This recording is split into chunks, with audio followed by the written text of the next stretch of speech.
Trendy বুলছন ডালা session আপোনালোক সকলোকে স্বাগতম ফ্ৰেণ্ডছ। এতিয়া মাৰ্কেট প্ৰায় 2500 ওচৰে পাছে ট্ৰেড হৈ আছে আৰু এই সময়ত আপোনালোকৰ হয়তো অকণমান অসুবিধা হৈছে যে ভেলু কোম্পানী ক'ত বিচাৰি পায়, আপোনালোকে হয়তো প্ৰব্লেমত পৰিছে। আজি এই ভিডিঅ'টোত আমি এটা ভেলু ষ্টক আপোনালোকক দিবলৈ ওলাইছোঁ।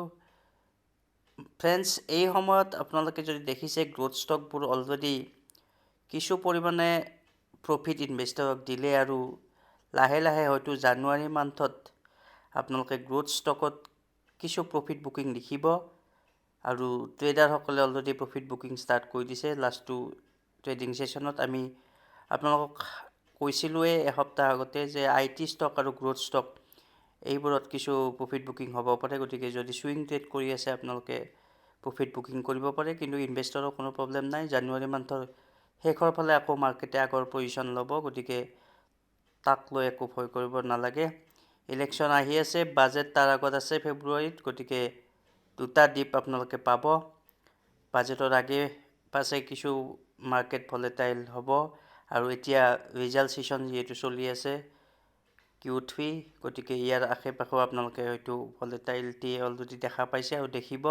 গতিকে তাক লৈ ভয় কৰিব নালাগে। ইনভেষ্টৰে বাই অন ডিপ কৰি যাব পাৰে, কিন্তু ট্ৰেডাৰে প্ৰফিট বুকিং যিহেতু কৰিছে, এতিয়া আপোনালোকে যদি এটা ভাল ষ্টক লং টাৰ্ম হোল্ড কৰিব বিচাৰিছে তেতিয়াহ'লে এই ভিডিঅ'টো চাব। আপোনালোকে এই ভিডিঅ'টোত আমি দুটা কোম্পানী কম্পেয়াৰ কৰি দেখাম আৰু দুটা কোম্পানী, এটা কোম্পানী ফেমাছ কোম্পানী আপোনালোকে হয়তো জানেই। তাৰ এটা কোম্পানী হ'ল জ্যোতি ৰেজিন এণ্ড এডহেচিভ লিমিটেড। এই কোম্পানীটোৱে এডহেচিভৰ কাম কৰে, আপোনালোকে হয়তো জানে। ইউৰো 7000 এই কোম্পানীৰ এটা ৱেল নন প্ৰডাক্ট।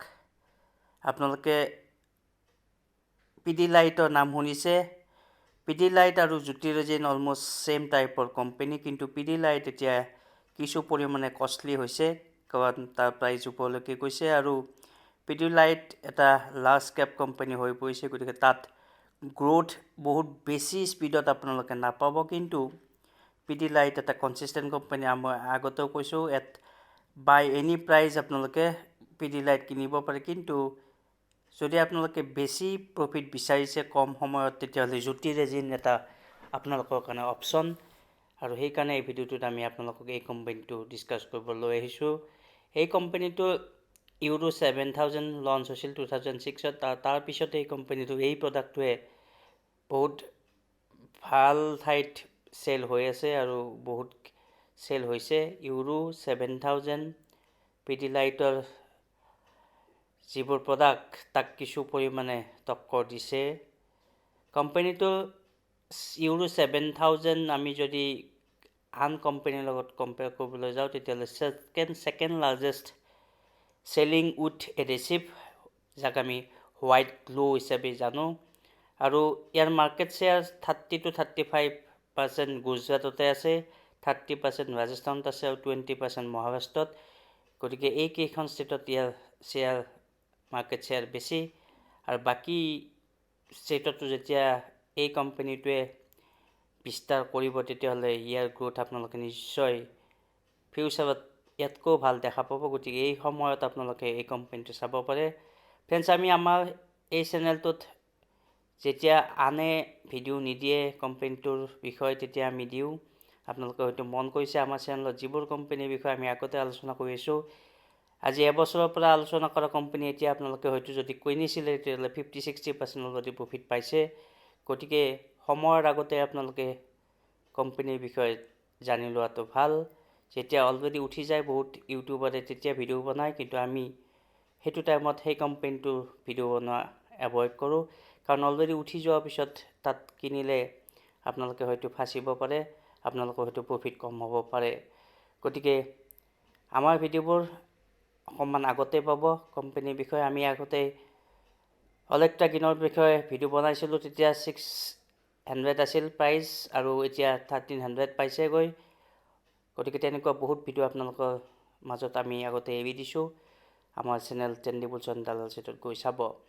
গতিকে জ্যোতি ৰেজিন, ইয়াৰ যদি বিজনেছ মডেল চাবলৈ যাওঁ, তেতিয়াহ'লে এই কোম্পানীটোৱে 500 গ্ৰামৰ পৰা 7 কেজি 70 কেজিলৈকে তেখেতসকলৰ প্ৰডাক্ট পেকিং কৰে আৰু ডিষ্ট্ৰিবিউটৰক হেণ্ড অভাৰ কৰে আৰু ডিষ্ট্ৰিবিউটৰে ৰিটেইল মাৰ্কেটত চেল কৰে।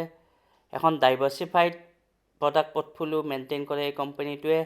যদি ইয়াৰ প্ৰডাক্ট হিচাপে চাবলৈ যায় তেতিয়াহ'লে anti termite, waterproof, fast drying, wider coverage, fungal resistance, heat resistance, weatherproof, high fixing strength, cold and hot pressed application, multipurpose uses for woods, PVC and এক্ৰোলাইকৰ বিজনেছ এই কোম্পানীটোৱে কৰে। গতিকে এখন ডাইভাৰ্চিফাইড পৰ্টফলিঅ', গতিকে আপোনালোকে টেনশ্যন ল'ব নালাগে, কোম্পানীটো চাব পাৰে, ৱাচ লিষ্টত ৰাখিব। আমি আকৌ কৈছোঁ, আমি এই চেনেলত কোনো কোম্পানী ৰিকমেণ্ড নকৰোঁ।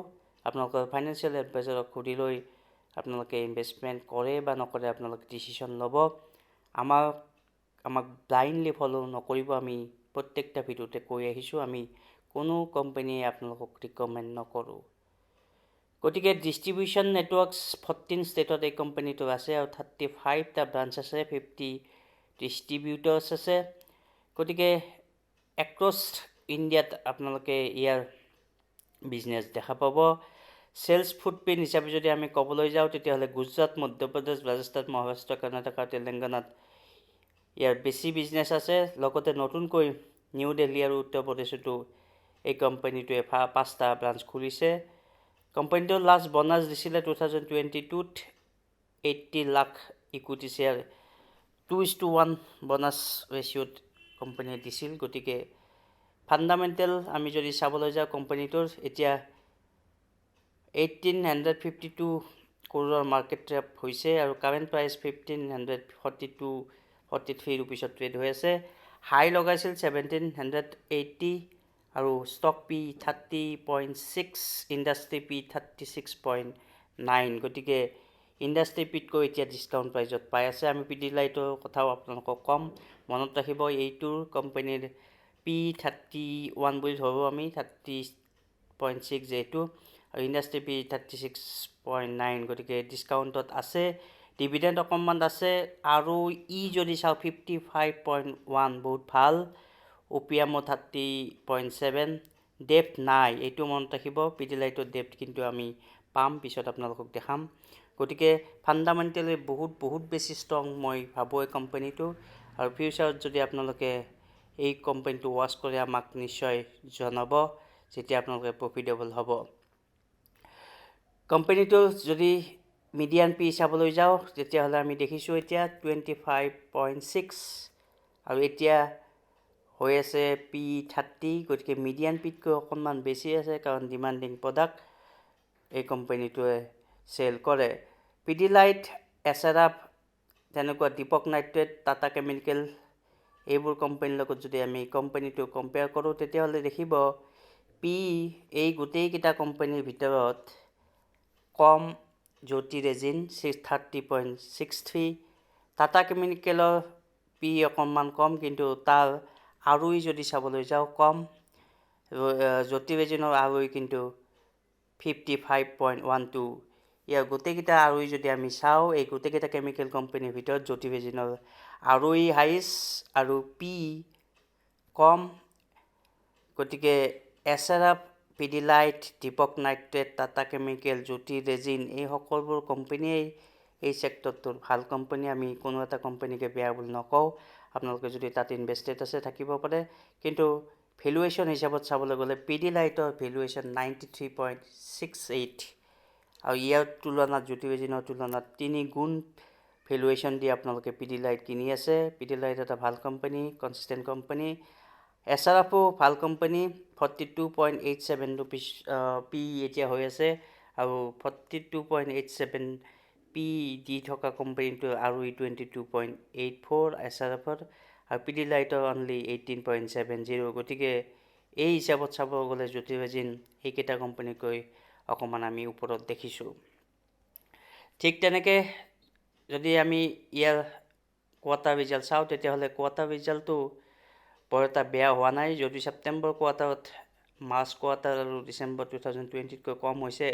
ছেপ্টেম্বৰত চেল 63 কৰোৰ আৰু প্ৰফিট 21 আৰু প্ৰফিট নেট প্ৰফিট যদি চাওঁ 16 প্ৰব্লেম এইটোৱে হৈ আছে লাষ্ট তিনিটা কোৱাৰ্টাৰত 16 নেট প্ৰফিট হৈ আছে গতিকে ইয়াতকৈ অকণ বাঢ়িলে ষ্টকৰ প্ৰাইচ আমি অকণমান বেছি এক্সপেক্ট কৰিব পাৰিম যেতিয়া নেট প্ৰফিট বাঢ়িব ইপিএছও বাঢ়িব ইপিএছ আৰু নেট প্ৰফিট বাঢ়িলে কোম্পানীটো হয়তো আপোনালোকে এই প্ৰাইজত নাপাবও পাৰে যদি আমি সেলস গ্ৰোথ আৰু প্ৰফিট গ্ৰোথ চাবলৈ যাওঁ তেতিয়াহ'লে বহুত বেছি ভাল সেলস আৰু প্ৰফিট জেনেৰেট কৰিছে কোম্পানীটোৱে 10 ইয়াৰ্ছৰ সেলস গ্ৰোথ 38 5 ইয়াৰ্ছৰ সেলস গ্ৰোথ 37 3 ইয়াৰ্ছৰ 53 আৰু প্ৰফিট গ্ৰোথ 10 ইয়াৰ্ছত 56 5 ইয়াৰ্ছত প্ৰফিট হিউজ 113% 3 ইয়াৰ্ছত 81% কিন্তু অলৰেডি আপোনালোকে হয়তো কিছুমানে ইনভেষ্টেড আছে আৰু যিসকলে ইনভেষ্টেড নাই তেতিয়াহ'লে এটা ৰেলি অলৰেডি মিছ কৰিছে যিসকলে এই কোম্পানীটো ইনভেষ্টেড আছে লাষ্ট 10 ইয়াৰ্ছত